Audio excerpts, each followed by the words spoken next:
Hey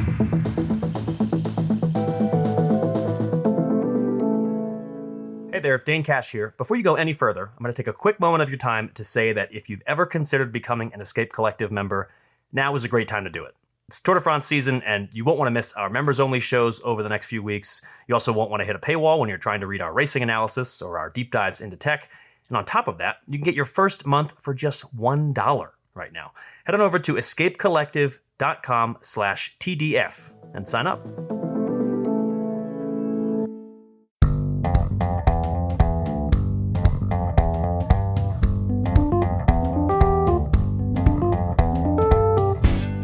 Welcome back to Geek Warning, the podcast that puts the most interesting cycling tech into one place.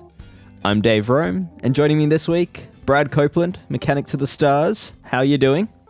It's wonderful to be back, Dave. I look forward to this more than almost anything that happens in my entire week. So, yeah, let's. I was just watching, catching up on some old episodes of Arrested Development last night, and noticed that you were the executive producer of the show. Many so that episodes. Is amazing. Yes, thank you. A funny story is my mom, who is even less technologically savvy than myself when it comes to like operating computers and things like this, mistakenly emailed and had like a correspondence with that Brad Copeland like more than once for like a period of time, and a back and forth of emails that were exchanged, obviously intended for me, but not me. And she's been sending him money, and yeah, well, I don't.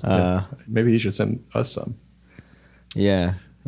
Anyway, great show, and I'm. Yeah, I wish I could. Well with it. Wish I could claim it. Yeah.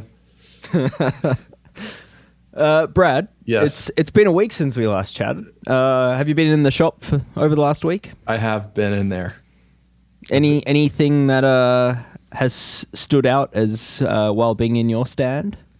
No, not this week. Oh, kind of the opposite, unfortunately. Oh no, a lot of beaters. Oh no, not really. Just kind of bikes that were severely neglected for extended periods of time. All right. Okay. So for this week, we've got a show that, for once in a long time, doesn't have a lot of news to cover, which means we get to talk about a few things on our mind.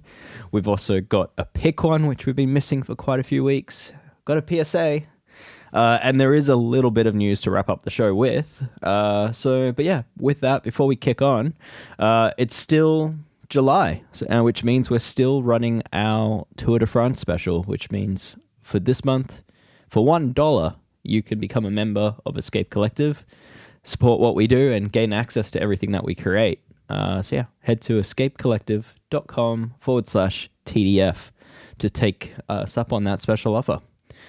All right, Brad. I guess, yeah, looking at the run sheet, I have a little bit of a corrections corner from 2 episodes ago, which was actually brought on courtesy of your old wrenching friend, Gregory. He doesn't miss much, does he? I'm actually glad we were wrong about this. I didn't have the full specs in front of me, but it did give us both pause when we thought that what we have discovered is not correct. Yeah, the way we thought it was, it's a little bit suspect. Yeah. So good, take it away. Yeah. Dave. So OneUp hubs, I'd suggested that it's a design very similar to like a DT Swiss Star Ratchet, but with that they'd made the odd design decision to use aluminium drive rings. And thankfully they haven't. They are steel. And where the confusion was is that those aluminium drive rings, the inboard one in the hub shell actually just slots straight into basically a teeth cut into the hub shell. So the one steel drive ring does sit into an aluminium drive ring holder. But yeah, where I guess the worry is not there is that drive ring doesn't actually have a spring behind it, so it's just going to stay stationary in that hub, and then there's only a single spring design from there, kind of similar like to a DT Swiss EXP hub versus the more traditional Star Ratchet design. So it seems OneUp have done their homework on this, and yeah, I guess the one area of concern is probably not an area of concern at all. But Brad, what's really interesting with this is that OneUp is now actually owned by PON, PON being the enormous conglomerate that owns Cervelo, Santa Cruz, Focus, the Cannondale Sports Group, Reserve Wheels, And that leads me to the question of, do you think we'll see these OneUp hubs appear in future reserve wheels? Probably. I would. It stands to reason, doesn't it? Yeah, they sure do own a lot of brands these days. Pont, they've been buying them up. So yeah, it stands. Yep. They even own Urban Arrow, so they can carry them all. Well, they thought of everything in that case, but yeah, I would expect it. I mean, I was going to say too, it sounds like they basically ripped off the EXP style of once we got the full truth of their free hub design. It sounds exactly the same, but that's not a bad thing. With some experience there at those wheels, they used those on the last version of the Synchro subs that we used on the Scott SRAM team. We had nothing but positive experiences with those. So if they do a good job copying it, sort of, then great. Yeah, and they have colors. It's kind of a hybrid between the EXP and the more traditional original DT Swiss hub. Yeah. So, yeah, I'm keen. I'm eager to try those hubs. They look really well priced and pretty colors, and they seem to tick a lot of boxes. So, anyway, corrections corner done. Thank you, Gregory, for that. And on my mind this week, I wrote a gallery or put together a gallery from a few weeks ago when I visited Made Australia in Melbourne. They also had a thing called Bicycles Roadshow, which was basically an opportunity for punters and collectors to bring their pride and joys and display them around the velodrome that hosted Made Australia. And there were some pretty awesome bikes on display there, which I covered just a few of. But that got me thinking. Brad, did you have a dream bike when you were 15 years old? Yeah, that was prime time for dreaming in my life. Doing more dreaming than I was having. Although I did have some cool bikes at the time, and in fact, that time period is representative of two important bikes. One is the one that I'm dreaming about, and which I will reveal in one moment. The other is the one I sold to get it. And if I had it to do all over again, I wouldn't have done it. I would have kept what I had, because what I had both at the time. Okay, what I had was a Merlin Fat Beat. You know this bike? Do you remember this bike? Merlin Fat Beat, for those who don't know, used both a Headshock Ultra Fatty fork, which was like a unique fork and head tube size and spec that they licensed from Cannondale so they could run this fork, which at the time was probably the lightest, maybe in the running with the recently released RockShox Sid, which was new at the time, but kind of definitely much stiffer than that Sid. It would be hard to have been less stiff. And bulletproof. If I remember the advertising fairly material bulletproof correctly. Yeah, exactly. I remember them actually showing that it withstood a bullet. Yeah, well, yeah. Carefully aimed at just the right spot, perhaps it could have done that. But it was a good fork. It was a cool fork. At the time, there weren't like incredible suspension options, so they all sort of worked semi-well and not much better. But in any case, it had a Headshock fork and a Moots YB Beat pivotless titanium soft tail rear end and titanium frame. Obviously, Merlins were handmade in Massachusetts, and some of the nicest frames out there, especially at that time in the late 90s, early 2000s, was a good era, and that was a pretty unique bike. So anyway, certainly a pioneering titanium company back then. Yes,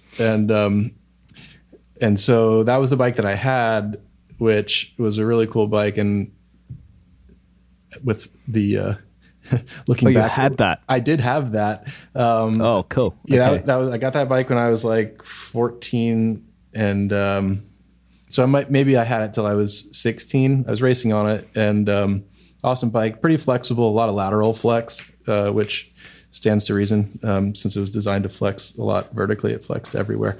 I think I mentioned this bike in a recent podcast, but still thinking about it this day. Sold it though because Cannondale released the Scalpel, first one at the time, which was supposed to be, everything and then some in the cross country world. And that was the carbon flex stay with the little swing link, behind the seat tube. It had like a forged. It was Smartweld before Smartweld was Smartweld. It had a forged seat tube ish that was like welded to kind of a tube towards the bottom where the bottom bracket and that kind of end of the tube happened. But it had like a forged element that had all the pivot points and like the, like where the link would mount and the seat tube machined to the correct size and whatnot. So it's kind of like it's supposed to be a super lightweight, really efficient cross country bike. I had nothing but problems with mine. It was not good. And long story short, it was heavier than claimed, and I had problems with the shock on it like from the beginning, and kept sending it back to Fox for work, and it never really panned out. But I dreamed about it hard and kind of, made a decision that I somewhat regret. It's a learning experience, but sometimes you got to be happy with what you got. It's not always what the marketing material says it is, and that's what a lot of our podcasts is about these days. And I feel like now is my time to caution those folks listening from doing such silly things that I was prone to do in my youth. What about you, Dave? Just moving bikes on all the time. Yeah. I mean, I didn't have something quite as nice as the Merlin. I'm not going to say I had bad bikes. I think when I was racing under 19s, I had managed to mow enough lawns, and I actually worked childcare after school hours. Wow. I was working, and I'd managed to buy myself an early generation carbon giant NRS, which I'd built up myself with all sorts of well-found deals on, nice Fox suspension, and I'd imported my own Chris King wheels as a 16-year-old because they were back then the exchange rate was so incredible for Australia to the US, and shipping rates were affordable and all that I managed to cheekily bring in my own Chris King, grey market my own Chris King wheels for I don't know, less than the price of like an entry-level DT Swiss or something like that. So still actually have those hubs. Pewter. They've aged well. Yeah. But anyway, I think back when I was 15, I had probably just bought my first road bike, which is a Cannondale CAD 5 with... Mine too. Yeah. I think mine had like Tiagra level components on it. Oh. It was low. It was low end. It was the cheapest one. Okay. But I think because of that, and because of what my local shop had, I think my dream bike might have been like the early generation of Cannondale Jekyll. Yes. And it was just like, it had, the cool colors, and it had the lefty, and it had, all the cool bits, and it had early tubeless, and it probably had some Hutchinson, some Hutchinson. Well, if it was tubeless, it didn't. I was going to say, I remember it having the Python Gold or the Mosquito Gold with the yellow sidewalls. Oh man, those were hard to beat that look. Yeah. So I had some of those tires, and it's just I was well inspired by that bike, but it was 3 to 4 times out of my price bracket. Yeah. So I never experienced the unreliability of it. I was going to say, you might have not to beat this pun to death, but you might have dodged a bullet missing that bike. Yes. But I was also captivated by it. At the time, there was nothing quite like that out there. So it was, it probably had ELO, electronic lockout on the fork. Which that was probably the one I lusted after. With enough, keep your 9-volt batteries handy. But if you had, I mean, when you had it working, it was a cool thing, the electronic lockout on that lefty. I mean, it took 2 decades for the bike industry to kind of return to that idea. So, exactly. It was pretty innovative bike, that. But that, for people that don't know, ELO is basically a electronic lockout system. A little push button on the handlebar, so very cool. And it did literally run off a 9-volt that was in the top of the fork leg. I mean, it was very silly, but cool. Yeah. But accessible. Yes. I think fast forward a couple of years, and I was then lusting after. I strongly remember Titus. I think it was the Racer X. ISO grid. Yeah, I was gonna say it had to have the ISO grid with the carbon. What would you even call that? It's basically like a gridded carbon weave inlay cool. within the carbon tube.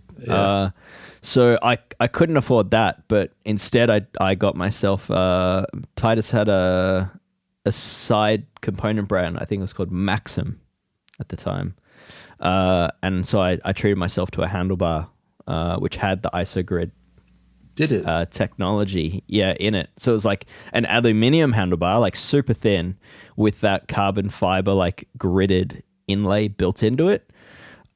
Terrifyingly flexible handlebar for a metal handlebar. Very, very light. It ticked all the boxes for me at the time.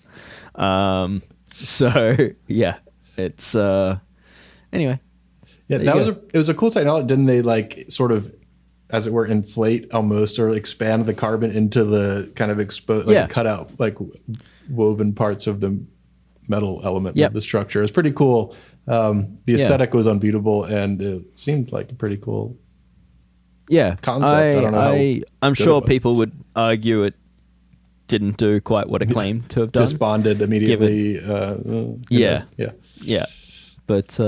But yeah, it definitely stood out as a desirable item back then. So, and then for those that don't know, Titus in that, I guess of that time was Chris Kakalis, who rebirthed and started Pivot. So, I mean, there's a bit of history there, and some of those ideas are, I guess, still floating around in some way. Maybe. Anyway.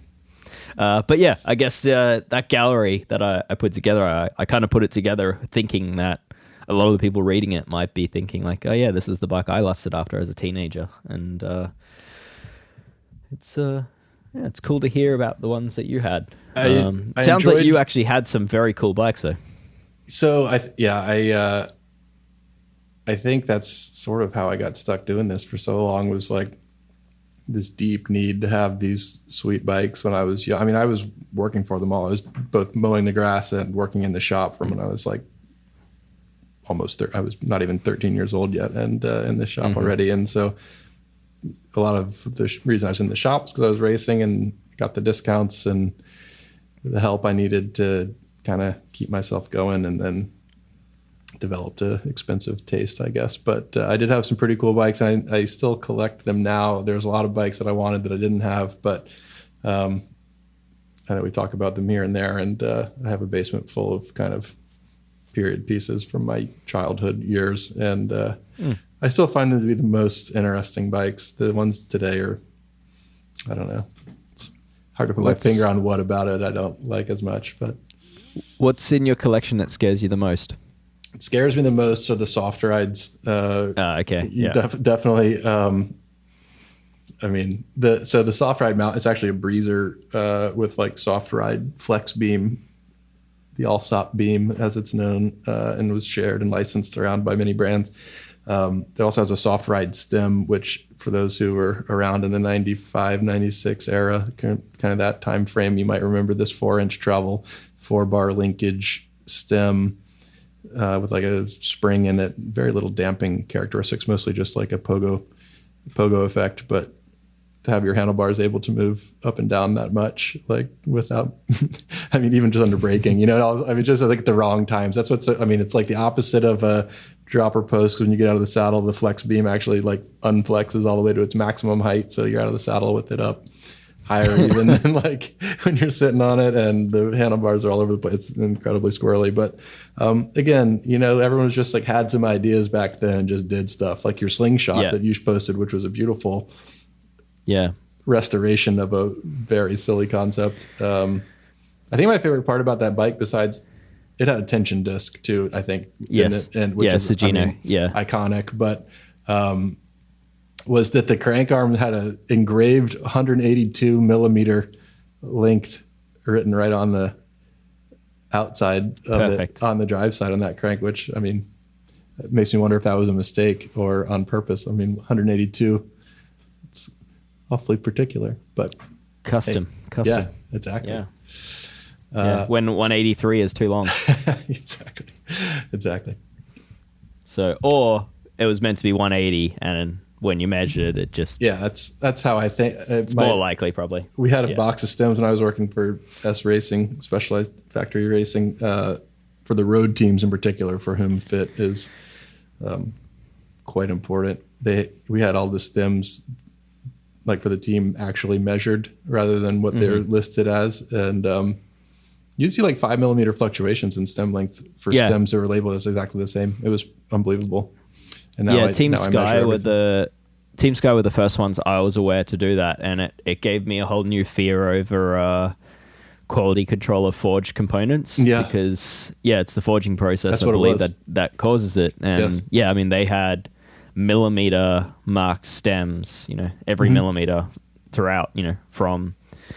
What was it? Probably, from 100 mil through to 150 mil, every millimeter. And I'm like, oh, wow, you got custom stems. And they're like, no, those are like production off the line. We just actually measure them, and then mark them as such. So the ones that I had that we were using, it was a specialized. Do you remember the comp set and like the pro set? We had like a wedged sleeve inside the steer clamp, so you could adjust and then turn it upside down and turn. So you had all these options for stem angles and lengths. Man, it was a lot to keep track of because depending on what this sort of preset angle of the stem was, then you could put all these different wedge shaped things. So there's a lot of math to kind of keep track of. These guys are like, I don't know, just stick with like one stem length, just make one stem. Having all these missing these parts. Easier now. Yeah, it's crazy. It's crazy stuff. Yeah. Anyway, it's easier. I feel like pro teams probably have it easier now, where you're just like, here's the 5 one-piece handlebars you can choose from. Well, compromise. We had some one-piece carbon mountain bike handlebars that we were using, and we were getting them. They were labeled and measuring completely. Oh, really? Different too. It was like one batch of them. There was like 10 mils almost different, and it was crazy. So it was always, and it's harder to change when you have one piece. Yes, true that actually. So. Will we ever get it right? I don't know. But speaking, that actually is a good segue, because the other thing on my mind this week, and I've been playing with it because I've got this is a great segue because it's related to the new Cannondale scalpel. So you talked about the first generation. I've actually got the latest generation. And it's got a MatchMaker's. So it's got SRAM brakes, the new level stealth bronze. And then on the left-hand lever, it's using the MatchMaker for like a more generic dropper lever remote, and it's just placed in the wrong position. It's like halfway into the grip, and you can't hold the grip without your thumb basically like rubbing against this dropper remote. And there's often, whenever I'm testing bikes, there's often like one thing that kind of just draws my attention, like pulls my attention from the rest of the bike, and I just like can't ride the thing until I fix this one thing. And in this case, it's the dropper remote that's like rubbing a hole into my thumb. But the MatchMaker doesn't offer the range of adjustment. Like I just can't get that lever out of the way enough unless I like pull the brake lever really on board, and the brake lever's nowhere near where I need it. So I've had to like change out the MatchMaker to the, how you can get left and right MatchMakers. Yes. So you're running a right on the left. Yeah. That's what I have to do, and too. That's got it. But like, again, like I'd probably like it in a position somewhere between between the two. Yeah. I mean, MatchMakers, Shimano iSpec. I think I've spoken to you before about this, but Brad, what's your take on this stuff? Well, so first of all, I hate the iSpec clamp. We have to put the little pin in the hole to release the clamp fully to take it off. Shimano has a few things over the years in the sort of over-engineering for safety department that are just kind of like a step too far, I would say. Those little anti-back out little like dog bone shaped things for disc rotor bolts. That's another one. Yes. Yep. It's like you put enough Loctite on that. There's no chance on Earth, even in a nuclear blast, that these are going to back out. Anyway, iSpec clamp. Don't love that design. So iSpec and MatchMaker, like just to be clear, this is mountain bike stuff. It's where flat bars are involved, and it's a way of mounting a shifter or equivalent directly to the brake lever, so you don't need multiple clamps on the bar. So it creates a real clean look. It's the downside is adjustability. Yes. With on Kate's old setup for the on the mountain bike, we would run Kate Courtney's old setup. We would run just like a simple brake lever and then the separate clamp. Gotcha. The SRAM clamp, which interestingly is a lighter setup too, because there's fewer hardware like bolts. If you're using stock hardware, it actually measures out like a gram or two lighter, but it allows you to put everything kind of exactly where you want it. You do obviously sacrifice the clean look to some degree, but it also makes like changing parts out independently of one another a little bit more straightforward, and like taking stuff on and off the bar a little more straightforward as well. Swapping out a brake lever. I was going to say, so if you remember, I did have to swap a hydraulic brake lever in the Texan race after a crash, and I was actually very proud that we didn't have them clamped together, because it just makes it so much more awkward with the extra weight of the shifter bolted to the brake lever, just how much more cumbersome that would be with no workbench or surface to work on, trying to do it all in your hand. I'm not too proud that I was playing with these MatchMaker outside 2 days ago. Oh yeah. And those bolts are they're pretty small, short, and they drop out pretty easily. Yeah, into the grass. I managed to get a hole-in-one down a stormwater pipe. Oh, nice. I've done that the equivalent of that many times. I was working an EWS race, one and only time I ever did an EWS event in La Tuile, which is I think in Italy, but it's like might as well be in France, and sounds like it belongs there based on the name. Lovely spot, super windy event, and right at the very end, I was like packing up all my stuff, and our tent wall like blew in from a huge gust of wind and knocked out my entire tray of like 1,000 MatchMaker bolts basically, and everything else, all the little hardware I had, into the grass. And no, I was kind of in a sour state after that, but I got as much of it back as I could. I think everybody took pity on me, and like even the riders, I remember, were down on the ground like scrambling, looking at it. They're like, "Oh god," which they don't always get so involved. So that was saying something. But in any case, amazing. One other little recommendation I've had some luck with, and I'm sure you're familiar with Hop carbon parts, German carbon custom. Hop HOPP or just PP? Yeah. Yep. Yeah. Look them up on Instagram if you want to see some pretty cool kind of custom small batch handmade carbon upgrades for all the parts that are already top of the line. You can really take them to the limit with this guy, with like full derailleur. I mean, every part for your derailleur could be replaced with beautifully made carbon parts. And I've actually gotten my hands on some of his stuff, and they make some clamps that put it right in the middle position. Ooh. Rather than off to one side or the other side, and the body, the body of the shifter, for example, which has two bolts, like a kind of, so you can kind of move like a centimeter left or right on the shifter position. You can get like a middle position or just one bolt if you know exactly where you want. So it's a nice way to clean it up, even if you are running, for example, 2 clamps, because you don't fancy your MatchMaker or your iSpec clamp. So there's always a solution. Sometimes it costs a fortune and have to come from another continent, but there's always a solution. Yeah. I guess my general complaint is that, like with Shimano, I've had it where I had the separate shifter, like 12-speed stuff. So Shimano brake lever, Shimano 12-speed mountain bike shifter. So current gen, and I couldn't get it with I couldn't get the shifter in the position I wanted because the brake lever kind of blocked it. So then I, spent the money and got an iSpec shifter, which brought it closer, but then still didn't give me the adjustment range that I'd hoped for.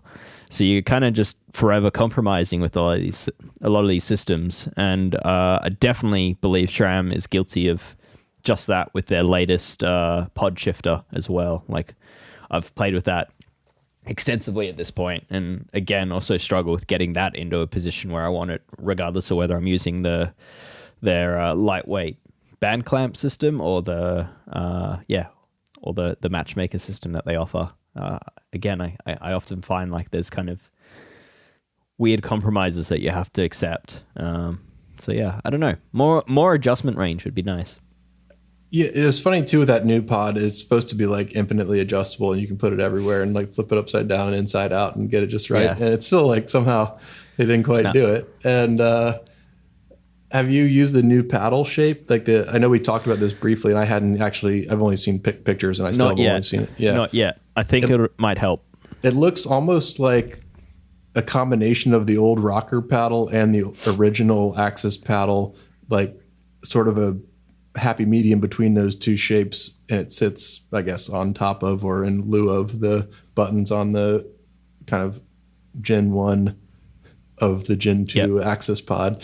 That looked better to me, though, to be honest, because I had the same issue where you're hunting for buttons, but you can't look at them, and I had this problem even more so with the first XTR Di2 that came out, which I was like so ready for, and I was just like, this is going to change everything because the road groups were so good, and I hated that group actually. It like functioned, it functioned well, but like the ergonomics and intuitive like function was not good, in my opinion. Sure. It's funny because you still hear people say that shifter from that first gen Di2 mountain bike stuff is like the best shifter they've ever used. So it's so personal, but I'm with you on it. Yeah. To me, it felt like so random, like, and you're just like blindly hoping you were kind of in the neighborhood of where the buttons were. And I didn't spend like years on it. So I'm sure with years it would have become more intuitive, but maybe by comparison, when I hopped on the first generation of Axis stuff with the normal paddle shape, I was like pretty much good to go with that in like 10 minutes of riding. And it felt totally like there's no thought required. And so that was where I was a little bit underwhelmed by that Di2. I mean, it was like cool, but in any case, I find the 2-button paddle or whatever on the new pod, it's not quite exactly how I want to be searching with my thumb while I'm riding. So just something that is more like the rocker, or like I don't want to say the rocker, but like it's kind of somewhere in between. Looks like your thumb kind of just rests in a little cradle and you kind of move it up or down. And it's like, I would assume more what I think I would like. Yeah. We'll see. So I guess my wish is just brands like, if you're making these clamp designs, give us more range. Make sure there's not adopt like a missing gap. Maybe adopt a standard. No, brands. that's crazy talk, Brad. That's never going to happen. I know, but we have to use our platform, Dave. We have to hope for something. Yeah, what we really need is for them just to release another version. Well, I was going to say, have you tried the Maguro one? That one is junk, dude. I have. I've got Maguro brakes on a bike. Yeah. There's a lot to like in the brakes. Yeah, they are great. There's nothing to like in their shifter clamp accessory system. It's like cheap, and it's totally doesn't stay in one place. It like moves around. It's the worst. Yeah. It's the worst. Yeah. It's like Maguro designed that brake lever on the basis that everyone wanted to ride single speed. Yeah, I mean, and their brakes are fantastic. I mean, they are a little bit different, since some people have some things to say about the feeling or whatever, but I do love the brakes, but incredible. Big fan of the products, except for that stupid thing. But that's also one of my gripes too, is like all these brands, if you wanted to run, not unheard of to run Shimano brakes rather than SRAM, but still want to run a SRAM drivetrain, especially the way things stack up these days with SRAM kind of, I would say, dominating the drivetrain side and still having moderate success on the brake side. Maybe, I mean, I've actually had great results with SRAM brakes myself, but I mean, this setup and straightforwardness of Shimano brakes is for sure appealing. But then it makes it a little bit of a challenge to sometimes integrate those two competing brands. Yeah, there are companies like Wolftooth is one that makes adapters for this. But I mean, that's another expense, and again, they're not always perfect. They don't always put the shifter in the exact location you want. So, I guess there isn't really advice with this, but I guess the main takeaway is just that perhaps don't go the MatchMaker, the iSpec route. Go the band clamp system and hope that it gives you the available position that you need. But in some rare occasions, it doesn't, and then you're forced to go the iSpec route. And in the case of Shimano, that's a different shifter, and it's annoying. In the case of SRAM, it's a much more affordable thing to do because you don't have to buy a new shifter. So, anyway, I'm just whinging at this point. Brands, just add more ergonomic options, please. Come on, that's all I can say. Yeah, come on. Yeah.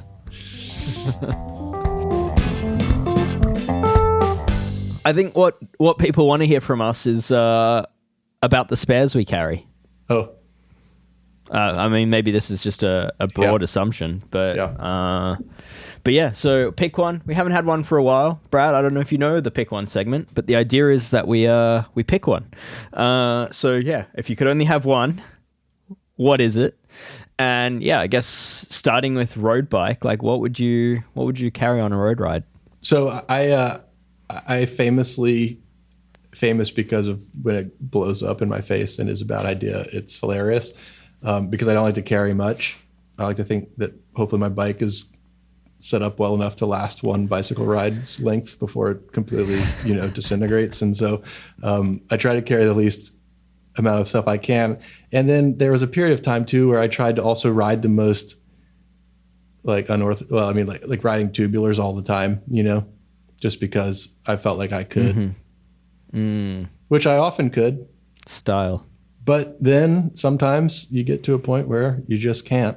And it sure is tough. Sometimes you ran out of panache. Yeah, exactly. And I still will say the feeling of riding tubulars is unmatched. There's nothing like it. But so what I would carry is simply, I would carry like a small dose of a Stan's bottle because I liked the pointed tip better, but I would put orange seal in it. And I would rubber band a Stan's valve core tool because it's like a tall, skinny. So you can really, you don't have to like navigate the spokes much to pull the core out. So I could inject sealant in my flat tubulars and then put the core in. And then I had a CO2 pump, rubber banded. So it's a little bundle and I keep it in my jersey pocket because I didn't have a saddle bag because I don't like how it feels on my bike to have a saddle bag. That's how I am, Dave. Yeah. Yeah, right. So when you were tubulars... Yeah. Did that work for you? Did the orange seal sealant? Yes. Always work. Almost always. Yep. And if it didn't, the time it didn't work, it wouldn't have done anything. Like a clincher setup would have also failed. Just a destroyed cut tire. Yeah. Your system sounds like a much better system than the old Vittoria pit stop, which was a CO2 and sealant combined. So which was the placebo of sealants. Phase one of this setup was that, which lasted until I got the first flat and discovered, as Dave said, it's a placebo product, which does absolutely nothing. It doesn't contain enough CO2 to do anything. And it doesn't, I mean, maybe it does, but some of it comes back out the hole, which it does not get fixed by the latex part, which also comes out the hole and then gets all over everything and is actually worse than just having the flat was in the first place because then you have a flat plus a bunch of liquid latex all over everything, including your hands and all of your, associated products and bike and everything. So, so I used to do that. I also used to keep a pre-glued track tubular, like just for track bikes that are like oftentimes rated only for indoor use, but they weigh the same as like a normal inner tube. I mean, they're like 120 gram tire with a tube in it somehow. Wow. For track only, but you could fold it up in a tiny little bundle, but you pre-glue it, with the thought that you could then rip a tubular off the rim on the roadside somehow and then like mount it up, which is like kind of an old school approach, but I could never get them off, really. I mean, if you glue them on well, it's like you need a little more than just like your bare thumbs on the side of the road and like the heat, 2.5 hours and hungry into a bike ride and everything. So, so having failed initially, but still committed to the notion of riding tubulars 100% of the time.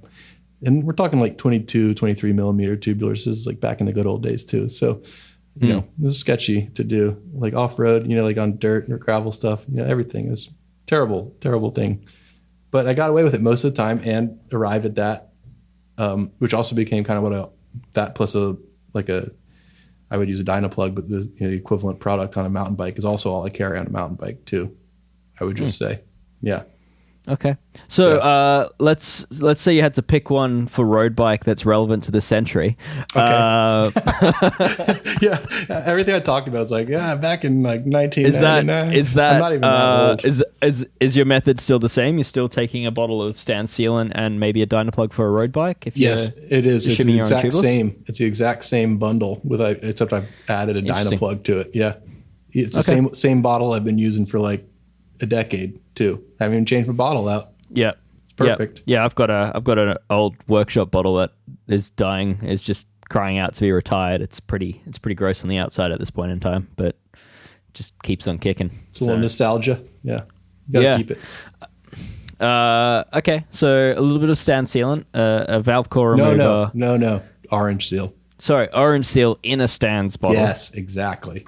That's the key. Because the bottle lets you squirt straight into the valve. Better. Dynaplug. What Dynaplug? Do you know? Just the Racer X or whatever they call it, the little one. It's just like got 2 darts in it. Yeah, one on each end. The Racer. And then CO2. Yeah, I use a 25 gram. 25 gram canister. Do you know what head you like? So I have 2. I was carrying one that I liked 'cause it was small and light and it was a Specialized head. But I had like a bunch of them. This was also when I was working at Specialized, so it's like that's part of why I chose it. Easy to get them. But I kept like blowing the rubber O-ring seal out of it under the blast of the CO2. So I've moved on now to Innovations. Do you have that brand down there? Innovations? Yeah. Genuine Innovations. Exactly. They created the CO2 inflator, I believe. Yes. And so I found it. I know you don't, again, this may not be from this century. It's an older one, but it's like a sprung head where you kind of like depress a spring. It's actually like kind of a beautiful little CNC like aluminum product with like a nice, you can see the spring on the outside. It's cool. Anyway, Nice. I've been using that one for like 5 years and never had it. Well, more than that, at least it's probably like almost 10 years now. Time flies, but yeah, it's, I don't have to use it that often, thank goodness, but it's never failed me. The Specialized ones I would like, sometimes I wouldn't work even the one time. Specialized were tiny, but it's a little and too they were simple. kind of built to fit inside of, do you remember the SWAT box? I think we talked about the SWAT box too, which is a great product, great idea. It's discontinued. I'm surprised to find out, given how sort of successful it was, but it kind of had a slot and like a clip built in. I know you're working on something yourself. I know this is your next segue, Dave. You can talk about. I'm holding up the thing you're talking about. Oh, you actually have one in your hand. Oh my God. Wow. That was incredible. Yeah, it was the tube spool, the SWAT tube spool. Oh, I was talking about something else. Used to let you wrap an inner tube around this tire lever and CO2 holder. Like the one I was like the down tube mounted box, the plastic little box. And on the inside of the door of the box, it had like a place that you like would clip a CO2 and could only fit that pump head. And that pump head sucked. Yep. So that was a problem. Yes. And you don't carry an inner tube? No, not usually. Okay. Interesting. Full disclosure. If I'm going for like a real ride, like out in the sticks somewhere, this is totally different. But like this is like my daily driver stuff we're talking right now. Yeah. Yeah, short rides, like under 2 hours. Is what places I know, Yep. Yeah, where I'm not like, not sure what the outcome is going to be if something goes wrong and I don't know exactly where I am. But if I know where I am and like, cool, familiar terrain, that's all I carry. I carry very little. Okay, so no tire lever, no inner tube. And I make sure my bikes are maintained before I leave always. Yes. And they're always in good shape, which I feel like is a big important thing people sometimes don't do. And that's how we get into these problems. Yes. Bike in great shape. No known problems. If you're tubeless, knowing that you actually have fresh sealant in there goes a long way to ensuring you don't actually need to worry about these things. Yeah, and a plug kit goes a long way these days with tubeless. Do you have a preferred multi-tool, or you don't carry a multi-tool? To be honest, I don't actually usually carry one, but I do. I know. This does not always work out, everyone, just so you know. There are moments where this backfires and blows up in my face, and that's the part I was mentioning at the beginning where it's people kind of know this about me who've worked with me over the years, and then it's funny. It's funny for them when it doesn't work for me. Okay. But I'm also good at MacGyvering stuff, so I do get out of these situations. I'm still here to live. I've lived to tell the tale. I had this, it was a Crank Brothers multi-tool that was really nice. That's the one that I keep next to the stuff I take on the shelf. A folding one with a rubber band thing. Keeps it all together. Yes, it does have a rubber band thing, but it's like the quality is good. It has just kind of like the number of tools that I would realistically actually want to use, and no silly stuff, or like superfluous stuff or stuff that doesn't apply to my bike in the first place, which a lot of multi-tools do have, similar to like toolkits you would buy would have plenty of starter tools that don't even, come into play for your actual bike. So I don't have a multi-tool that has like 18 tools in it and weighs a bunch and it makes your jersey pocket all floppy because, like I said, I don't have a saddlebag, so it's got to be in the pocket and not flopping around too much. Yeah. I mean, for me, like I tend to set up bikes to have their own spares system, so I don't actually have to like put it in a pocket. It just like it lives on the bike, and sometimes that's in a saddlebag. Sometimes, like on my mountain bikes, I don't run saddlebags because dropper posts, and often you have your rear tire steal the saddlebag off the saddle if you have a dropper post and a lot of travel. So, and even if it doesn't do that, you end up either covering the saddlebag in so much crap, or you slow down the actuation of the dropper post. So, saddlebags on mountain bikes, I'm happy to say, don't work as well as they might have once done. But yeah, I think that's kind of my pick one is that I have different setups for every bike. That's not one, Dave. Yeah. That's not so one. The one consistency is that, assuming all the bikes are tubeless, I carry a Dynaplug typically in my pocket. And the multi-tool I take often varies, but there's some consistency because I'm forever fiddling with things, because I'm forever testing things. So the multi-tool I normally take is a Spur Cycle titanium tool, which is now discontinued, but it's kind of like this little T-bar with a set of bits, and it's very light and very fancy, and it was made by Paragon Machine Works. So real high quality dropouts and stuff, among other things. Paragon Machine Works for a lot of brands you've heard of. Yeah, a little prized possession. Works a lot like a nice little Allen key, and it gives me all the bits that I need. You know, it's got 10 bits that I can choose from and fits everywhere, and that's kind of been the go-to tool. And it doesn't have a chain breaker because, touch wood, exactly. I'll only take a chain breaker if I'm going out back or on the very, very rare bike packing trip. So otherwise I trust modern chains enough. I guess it's to add a few more pick ones in there for Murphy's Laws reasons, not because I actually want to use it, but I carry a tube still, and I use like Tubolito or TPU tubes just based on it being the lightest, smallest thing that I hopefully won't need to use. And then tie lever, always a Pedro's. One Pedro's for me is sort of my my go-to as far as tie levers go. There's my go-to tie lever. And I'm a CO2 person as well. Yeah, you gotta run the CO2. You know, no one wants to be all hot like their little. Yeah, thing. I mean, no the electric pumps intrigue me because some of the latest ones are very, very small. But the idea of, for those electric pumps to work, you need to make sure they're charged. And for me, I have a habit of just like leaving my spares on the bike for a year and not ever thinking about them until I need them.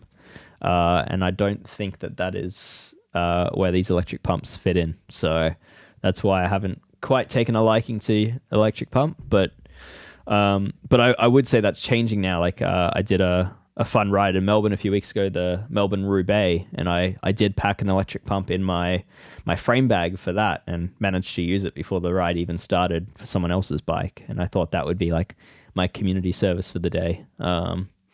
So yeah, I think there's a good use for it. If you want to be like the good Samaritan of your group, then an electric pump's pretty cool. But otherwise, it's tough to beat the compactness of CO2. Yes, unless you make the mistake of having used your CO2 a little bit, and then a year later when it lived on your bike, that's another time when I was painfully reminded that my system was flawed when I flatted my tubular and then had a spent CO2. So anyway, carry a phone too. That's always a good idea. But good advice. If I was going on like some multi-day thing, I would definitely take an electric pump because like I have a Foompa and that thing is just never does me wrong, and lasts, like the battery charge lasts a pretty long time. It does, it doesn't have much drop off or drain. Yeah, so as long as you're starting and like maintaining a pressure, not having to go from 0 to whatever, one charge on a Foompa. If you have to like carry some bags and you're going on an adventure like that, that's actually probably enough to get you through without having to recharge it. But yeah, I don't like carrying heavy stuff, so it's out of the question for me. But in theory, they do have little ones. They have little cute ones. I have one of those too. But yeah, still too much. Interesting. Sorry, I am who I am. No, that's fair enough. That's why we love you, Brad. Okay. All right. Well, yeah, there you go. Pick one. Pick many. I guess the main takeaway for me is I vary it from road to gravel to mountain bike based on, the tube and the situation. But Brad's advice I'm gonna second, which is if you're on tubeless, plug kits are the way to go. And a little bottle of sealant is also a very, very sensible thing. Probably more useful than an inner tube in some cases. So, Brad, your system's good. I think we're almost close to doing an episode that is the promised hour. So should we go? Should we go straight to our tech news this week? Yes. Or do you think it's worth the quick little PSA on the sheet? Well, how quick can we do it? Let's do it quickly. All right. This is your annual reminder to check your Shimano drop bar shift cables because they fray. That is all. I did two this week in the shop. Bike came in, they're dangling by a thread. Yep. If your shifting is weird and nothing has happened to your bike and you don't know why, that's probably why. Go ahead and replace those once a year, if not more. Yep. Okay. So they'll always fray almost always fray at the head, right in the shifter where they're going through a bending motion. It happens on all drop bar mechanical shifters of all brands, but it's most common, most frequent with Shimano. And despite what they've said, I don't believe they've solved the issue. I'm still seeing the issue on like the latest batches of Shimano Ultegra 11 speed bikes with the latest cables installed and all that. And it's still a problem. So definitely if you've got Shimano shifters. Yeah, it's like 11 and 12 speed generations of Shimano shifters in particular that are very bad. Yes. I mean, very, very fast at wearing through a set of cables. Like, it's unbelievable. Yep. So, for some people, it would be much more frequent than annual. I've seen some riders require every 3 months to have it replaced. Yeah, if you ride a lot. But if you ride a lot and don't want to deal with any problems and actually nip it in the bud, 3 months is probably realistically the lifespan, Yeah. So anyway, we've discussed it before, but there you go. That's your annual reminder. It's probably time to check them, and especially if you've noticed a change in your shifting, noticeably going to a harder gear, then chances are that cable is starting to fray. Afraid so. I'm afraid so. Brad, let's just finish this up with a couple of quick tech bites. First on the list is actually quite a big one. This one came from Eurobike. Somehow missed it, but. For a long time, since I'd say 5-6 years ago when I first started talking about wax chains, the idea of multi-step cleaning and submersion waxing a chain, people were saying this would be a lot easier and a lot better if like chain brands got behind this and actually, rather than forcing you to buy a chain that's coated in a thick mineral oil-based grease and then having to degrease it to then wax it, it'd be great if the chain brands just did that for you. And our dreams have come true. So we're seeing at Eurobike, both KMC and Wippermann Connects are going to be doing pre-wax chains straight from the box. They're both taking slightly different paths. Wippermann Connects, the German chain company, they are going to be doing sort of like the hot melt wax style system with the chain pre-done in that. And then they're going to be selling sort of the blocks of wax that you can melt in a hot pot or a waxer to redo the chain with. While KMC seem to have collaborated with Squirt, the sort of the original drip wax lube manufacturer, and they're doing a drip wax branded KMC, and it sounds like the chain is probably coated in that from the factory. They're a little bit vague on that. It could be something more specific, and that they're then saying to top it up with the new Squirt collab. But either way, no more mineral oil. And it seems like, while both brands have limited chain options for now, at least for KMC, I mean, they're hinting at moving pretty strongly towards this in future with a lot more of their chains. Yeah, I like that approach to chain waxing. Most of my wax chain use has actually been the factory waxed ceramic speed UFO chains or chains from Ice Friction, which is a US brand that does treated chains, as well as like coatings on drivetrain components to reduce friction. And I think it's hard for the layperson to achieve the results. I mean, not impossible, but it's maybe a one step that is. It's been a barrier, we'll say. Yeah, a barrier. I was trying to come a barrier with to acceptance. Euphemism for it. I think Silka's been making some pretty strong headway recently with some of their products. I've still experienced questionable results out of those, but yeah, I think like that those barriers are definitely getting reduced, but nothing quite as low as like, buying a KMC chain that is already good to go. Yeah, So, that's cool. And yeah. a lot of the reasoning, I think, that chains come with their gooey coatings is like a moisture barrier that prevents corrosion and stuff from happening in the package. Maybe it be coming from overseas on a salty boat, and who knows. So more of it is for that purpose than it is actually lubrication anyway. We would always strip race chains down no matter what lubes we were using, just to get that stuff out of there because it's super heavy, very slow. And you lose a lot of those precious watts just running a new chain without having done anything to mitigate that factory kind of packing grease that it's coated in. So I'm all for that. And I kind of wish you could just buy a chain completely dry. I mean, this is kind of that too, but it'd be cool if you could just get a chain that was like untouched. Granted, what I just said is probably the reason why that's unlikely to happen. But unfortunately so. But it sure would be cool if you could just get a bare naked chain and do it your own way. I think the closest is probably like what Wippermann's doing, where you've got a chain that comes pre-waxed, and you could, in theory, just pour some boiling water over it, and then you've got your perfectly bare metal chain. So. But either way, I like this trend. It's really cool. I mean, it's still a long way away from seeing SRAM and Shimano doing this, but who knows? I mean, if KMC have great success out of this, maybe. I was going to say, who makes most of Shimano's chains is KMC. So, well, they did more than they do now, but they used to. Yeah, but they still make some of them now. Not anymore. They still make some of the entry level stuff. Yeah. But it's it's not that far. That's my point. It's not it's down the hall. It's not across the town. So it's maybe we'll get there one day. Yeah, fingers crossed. Anyway. We have to use our platform, Dave, to achieve the future that we want for ourselves. Yes, exactly. It just purely, this entire podcast is just chain purely selfish intention. Chain waxing and self-fulfilling prophecies. Yes. Yeah. Just give me a MatchMaker that I can comfortably use my shifters from, and stop putting mineral oil on my chain. Have you ever used a Zerbal shifter before, Dave? I haven't used one. I've played with one at a trade show, but I mean, it kind of felt a bit quirky when I played with one, but I could see how you could use it or get used to it to be really cool.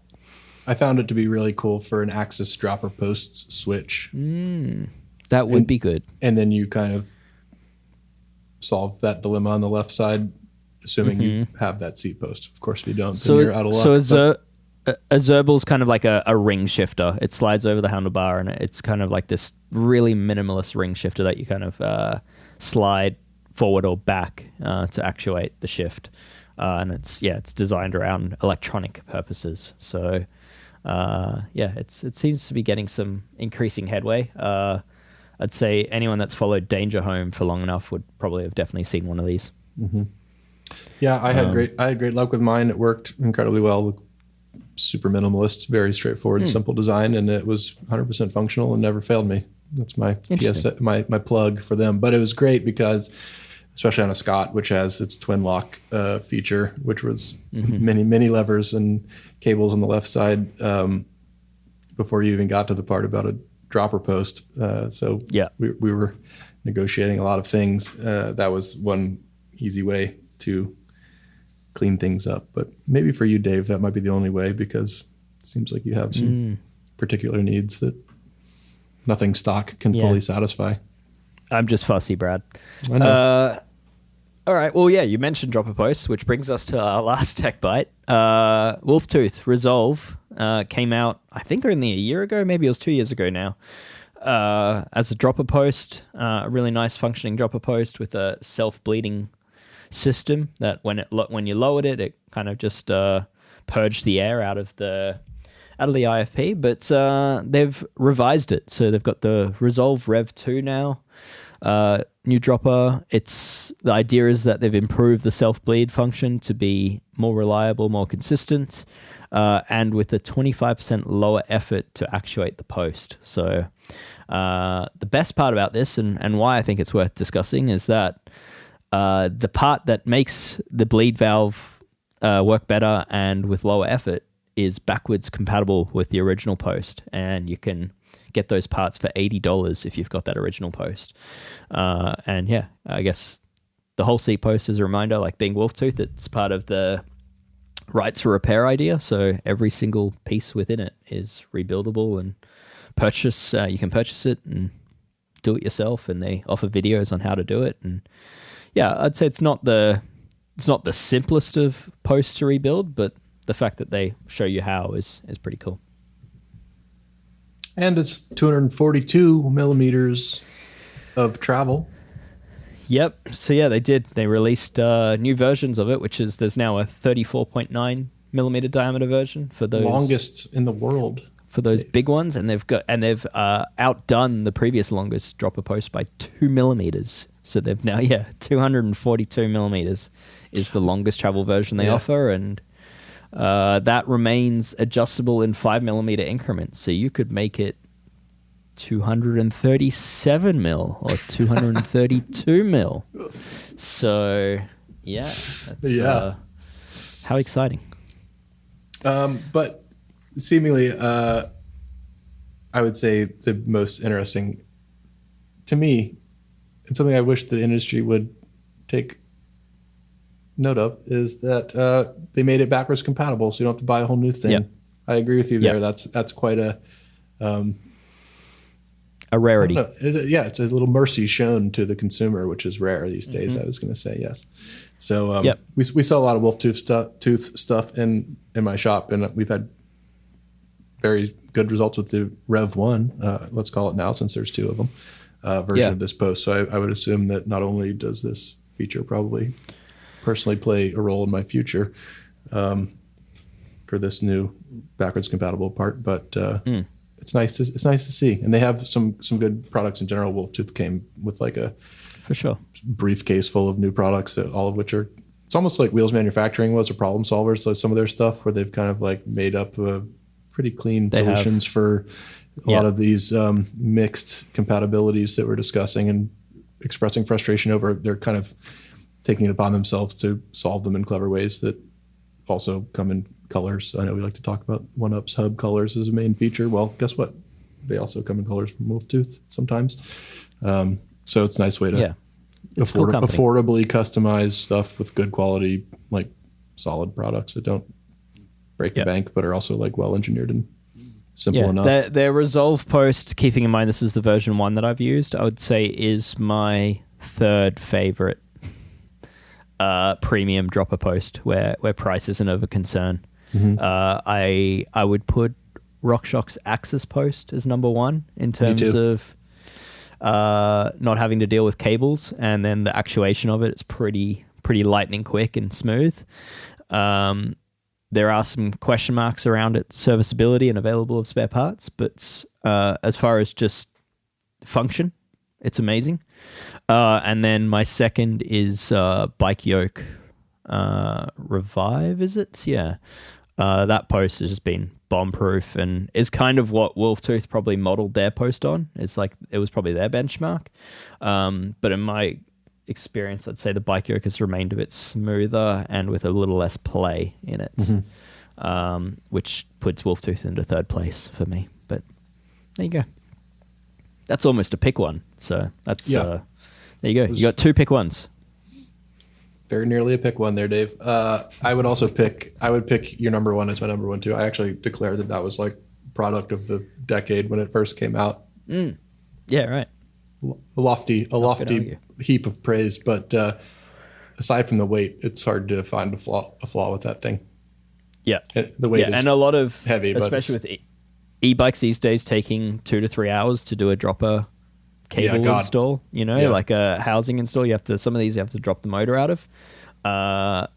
Wireless droppers make a huge amount of sense. Mm-hmm. If you're in like a race situation, which is where my experience with them came from, was with athletes who may want to swap for a straight post for a short track race, for example, or some situation like that. Internally routed, silly modern mountain bikes are just as convoluted as those e-bikes you talked about. And so to not have to go back and forth with setting up the cable and running it through the frame is definitely a huge win. But also the functionality of it is incredibly good. And they have their vent valve too, which is not automatic like the Wolf Tooth self-bleeding system, but it's a very easy bleeding system that allows you to basically, with no tools other than an optional one they include, but you can use just about anything if you can depress the vent valve button under the seat post to bleed the air out of that one too, and it is effective. And while you are correct that service parts are occasionally non-existent, I haven't found a need to really like replace parts in mine. I've serviced it occasionally, and it is still working great. I haven't replaced anything. Yeah, I've seen pretty good reliability from them. There's, I'd say the one issue I do see is a bit of scoring from a bushing. Yep. I haven't seen it in mine, but that's the one thing to look out for. But yeah, it's an incredibly good product, an incredibly expensive product. But but you get what you pay for. And I bought one, and I do enjoy that one. So yeah. Anyway, all right, Brad. Let's wrap it up there. Okay. Thank you. I mean, unless is there anything else you wanted to? We're just getting started, but we'll save some for next week. All right. Yeah. Good thing we catch up every week to do this, so we can save some for next week. Okay. All right, Brad. As always, great to see you. Wonderful. Thank you. That concludes this week's episode of Geek Warning. As a reminder, Escape Collective, the company behind Geek Warning, exists solely through its memberships. So there is no advertising on the site. If you go to our website, you'll find that it isn't a hot mess to use. It's actually, dare I say, the cleanest cycling website in the world. You don't get, once you're logged in, you don't get annoying pop-ups.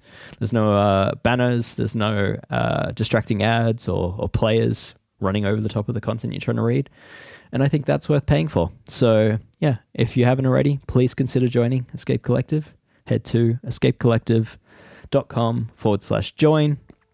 Or if you're keen to get onto that $1 option, then go /TDF and take us up on that. There's still a couple of weeks left for that one.